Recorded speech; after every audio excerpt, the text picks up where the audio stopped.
RuneScape is a dinosaur of a game.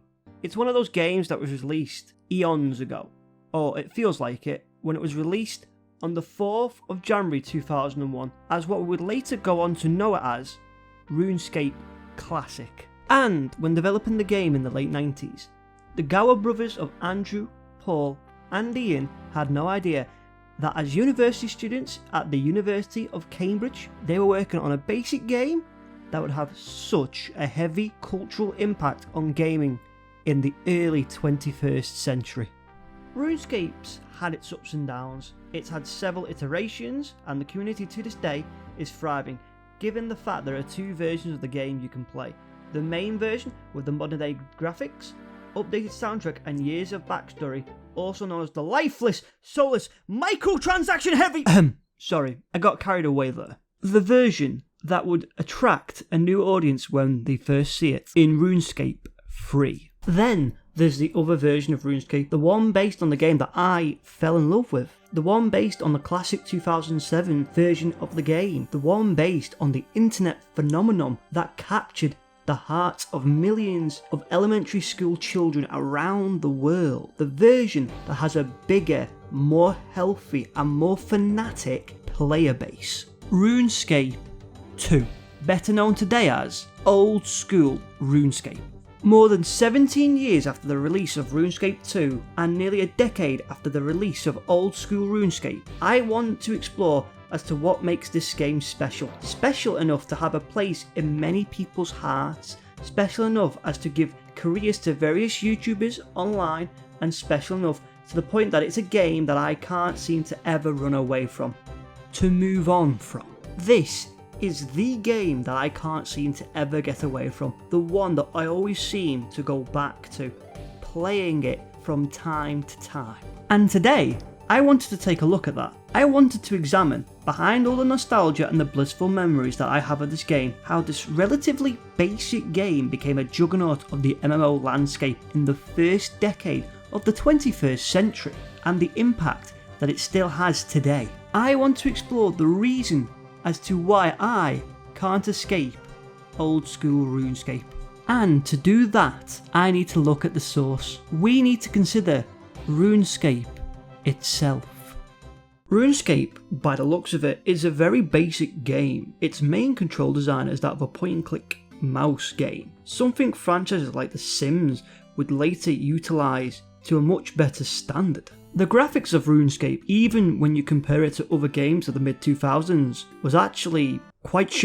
When compared to those games at the time, like Metal Gear Solid 3, they aren't even in the same league, not even close. And the concept of multiplayer games was middle-aged at this point, with games such as NES Titan Super Mario Bros. And the N64 classic of GoldenEye already being cornerstones in the development of multiplayer titles. But then you log onto the game for the very first time, and it hits you. This is a new character that you are creating, that you are customizing, and it's you. How you choose to create your character shows how you choose to represent yourself in this new game. This is not how you are, sitting in a chair after a school day, but you as this chosen adventurer, a champion of Gielinor. You have been reborn into this new, completely different world with these seemingly limitless opportunities. You have been reborn onto Tutorial Island. And as I went through Tutorial Island for the very first time, learning about this game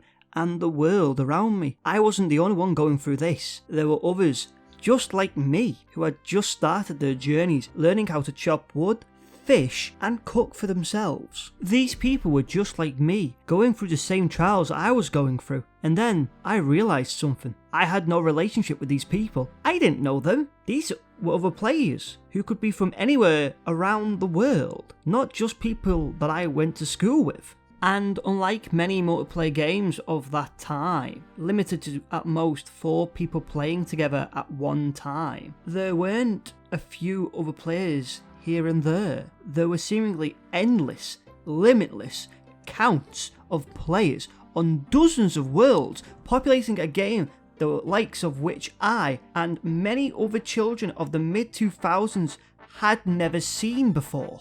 On first starting the game, making a new count, I had this weird feeling, a feeling that was hard to describe, but one that I've only really ever felt when playing this game. And in a mix of awe, wonder and intrigue, I became hooked. This was a game I had never experienced before. There were limitless activities that you could partake in, events you could compete in. You could do the ever so grueling task of milking a cow, or the meaningful task of picking up some wheat. Hold on, actually those sound like some really shit things to do. What the fuck? Okay, so there actually are much better things to do, like increase your skills and trying to reach the prestige of level 99 in a skill which is such a grind. Why the fuck is level 92 halfway to fucking level 99? What the fuck is going on here? Or you could uncover the story of RuneScape via the quests to see what the world and population of the land had in store for you, which are almost impossible to do without some fucking guide. Why can't any of these just be straight fucking forward? The world of RuneScape was this vast expanse of opportunity and endless content to explore, which you shared with other living, breathing human beings of all ages from any continent from around the world. Or Venezuelan bots, one of the two. You could do challenges with these people, form clans, trade items with each other, have duels in the wilderness, be heroes together, experience this game together. You could even...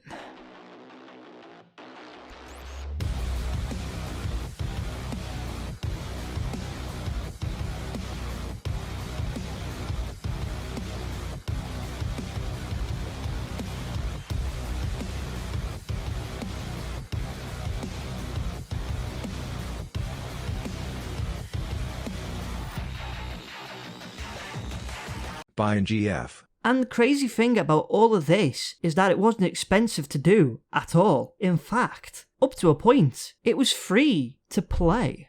There were several major MMOs around this time period, other than RuneScape, that were popular at the time. They all had their own perks, different storylines and gameplay mechanics, but by far the biggest of them was World of Warcraft. While I never personally played World of Warcraft, I do know people who have played the game, and it, at the time, was huge.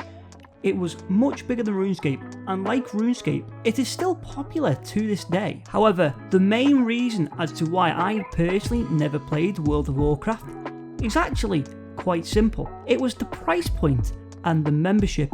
You had to pay for both the game and then for a monthly subscription service. Almost every MMO at the time had some sort of membership scheme. Even RuneScape has and still has its own version of membership, paying for expanded content. For the vast majority of these MMOs, you had to either pay for the subscription service at the start of your game, or you had a timed trial session before you had to make a decision on whether you wanted to pay to continue to play the game. But in my own experience, the fact that a significant portion of RuneScape was free enabled many of my peers to start playing the game. Because let's be honest here, what 10-year-old has a bank account that they can abuse?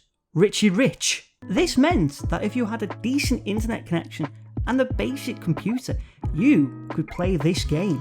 You could go on adventures around Gielinor. You could be a champion with no time limits. You could play this game for as long as you wanted. You could create your own adventure with your friends for absolutely nothing. And the free-to-play section didn't feel small at all. There were a significant amount of skills to level up, from the light warmth that is firemaking, the excitement that is fishing, to the ungodly, tedious, fun-draining son of a bitch of a skill in runecrafting. There were a significant amount of vastly different places to explore, such as the tranquil city of Lumbridge, the vibrant and animated kingdom of Varrock, the arid oasis of Al-Kharid, and the haunting graveyard that was the wilderness. There were no limitations on the amount of friends you could explore the map with. You could be a solo adventurer who doesn't play well with others, or you could build your own fellowship with your friends to bring the game to life. And there were a significant amount of quests to complete, to add to your list of accomplishments. From the love story of Romeo and Juliet, to the co-op nightmare of Shield of Ariv, to the big daddy of all the free-to-play quests, Dragon Slayer.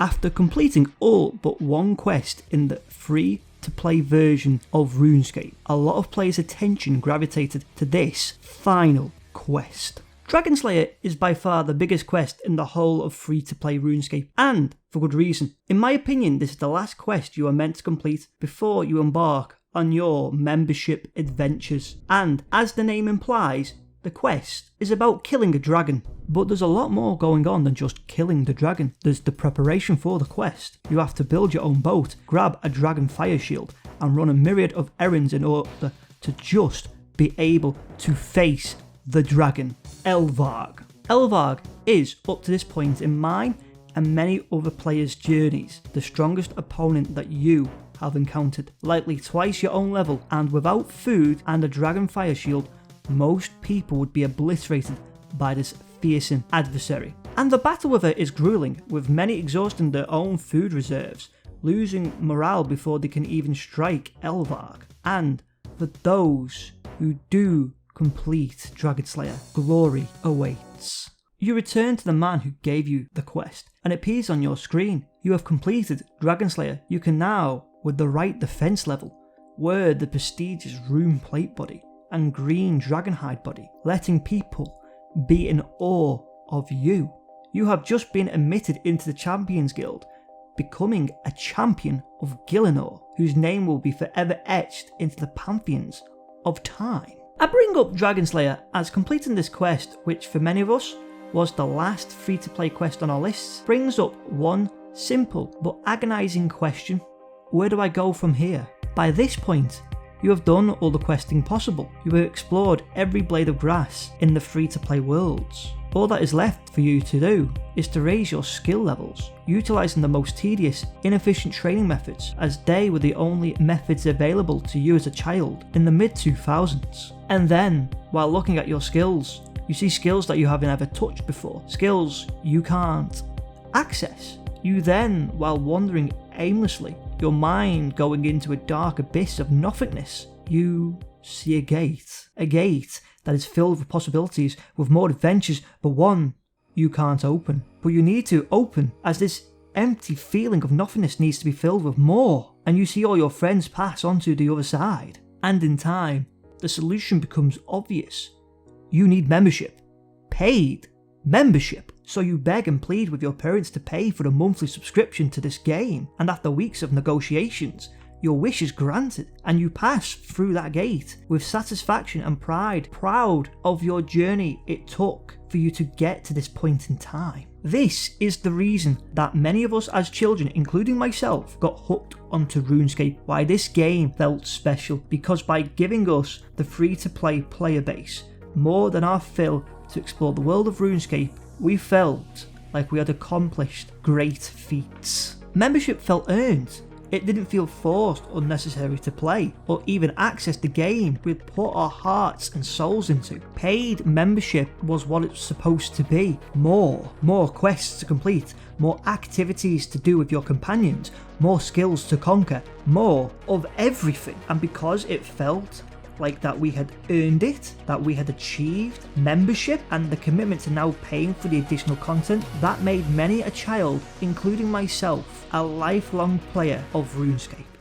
A short while after I got on membership, my friends and I moved from primary school to secondary school, and our group split up. I met other friends at my new high school, some of which I'm still friends with till this day, and as I got more comfortable with high school and partook in many different activities, including a new wave of online gaming at the time, my time for RuneScape almost vanished, and slowly, over time, my friends of that era stopped playing, never to touch their accounts ever again. As the years passed, I found myself the only one left, the last man standing, playing this game on and off over the course of those years, watching the game that I'd loved so much change so drastically, update with the times, change for the worse. I watched as I saw RuneScape evolve into this grotesque monster that it is now. RuneScape 3, with the new requirements for items that I had already unlocked, a new reward system that destroyed the grind that made the achievements of old school RuneScape worthwhile, a microtransaction system that just confirmed the corporate greed of Jagex. This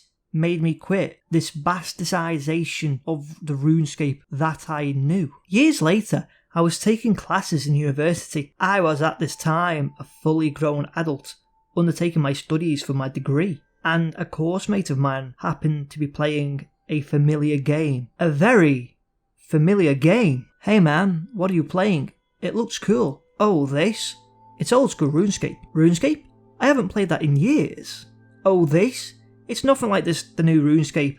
It's more like how RuneScape was back in the day. After having that conversation, asking more questions about the new RuneScape, I had a small itch. An itch formed from curiosity. So I logged on to old school RuneScape with the same account I had played on all those years ago, and I experienced the same feeling I experienced back when I first created my character. Only now, it was mixed into a cocktail of nostalgia. Old school RuneScape is actually made from a backup of RuneScape 2 from August of 2007, with the same engine and the same graphics. And this RuneScape I joined was full of life. I went and re-experienced some of the same things I had done as a young boy. I built a house, completed Dragon Slayer again, joined activities with other players such as Castle Wars, and built up my skills to greater heights than they had ever been before. Except for runecrafting. Screw runecrafting, that shit is well too tedious. And there were new, exciting places to explore in the game, new quests that had never been in the game before, such as Dragon Slayer 2. You could explore the land of Zaya, containing the kingdom of Great Korend, or participate in new minigames, such as the Winter Todd. However, in all this excitement, I noticed a shift in how people played the game, a subtle but sizable shift in mentality. As a result of both the combination of the maturity of both the player base and the internet since 2007, the best ways to play the game were already discovered by now. Gone were the days of figuring out how to complete quests and raise our skills, and in its place was ruthless efficiency. Guides to complete quests and raise skills were created, aiming to maximise the amount of time spent doing the tasks. AFKing your skills became a thing, with people now looking the best XP rate per hour in order to build their skills faster. And while the wonder of the game that we'd felt as children has now been forever lost, it has allowed many of us who play the game to achieve things we could never do as children. It allowed me to attain something my pre-adolescent self would never think was possible. I achieved a level 99 in a skill and earned a cape of accomplishment, my own skill cape, something that at one point in time was something I could only dream of achieving in RuneScape. RuneScape is a dinosaur of a game. It's one of those games that was released to what feels like eons ago. The version of the game that I play being released on the 22nd of February 2013. This version of the game still has a thriving player base, with the player base being much larger than that of RuneScape 3's. The game has even launched the careers of many streamers and content creators, with my personal favourite being Jimmy. And yet, even when I take a break from this game, there's always that nagging feeling that brings me back to the game, back to old school RuneScape, and I don't know what it is. I can't quite put my finger on it. It may be the fact that I'm playing on the same account I started with all those years ago, and while my friends that joined me when I first started playing no longer play, I still have affection for those times of my childhood. Maybe it's all the activities I have yet to do and the skills I have yet to build. I have only got 2 skills with level 99, which I aim to double soon, one of them by utilising the Winter Todd. Maybe it's all the quests I have yet to complete and areas I have yet to explore. I really want to access Priestess, the city of the elves, which requires the Song of the Elves. This is one of my goals that I want to do. Whatever the reason, I tend to always be drawn back into playing RuneScape, especially old school RuneScape, and I'll probably never escape RuneScape. Hey guys, thank you for joining me today. So, about the long wait, this video took a lot longer than I anticipated it would do. so apologies about that. If you'd like to see more, make sure to like, subscribe, comment and turn on that notification bell. It really helps me out and boosts me in the algorithm. Thank you.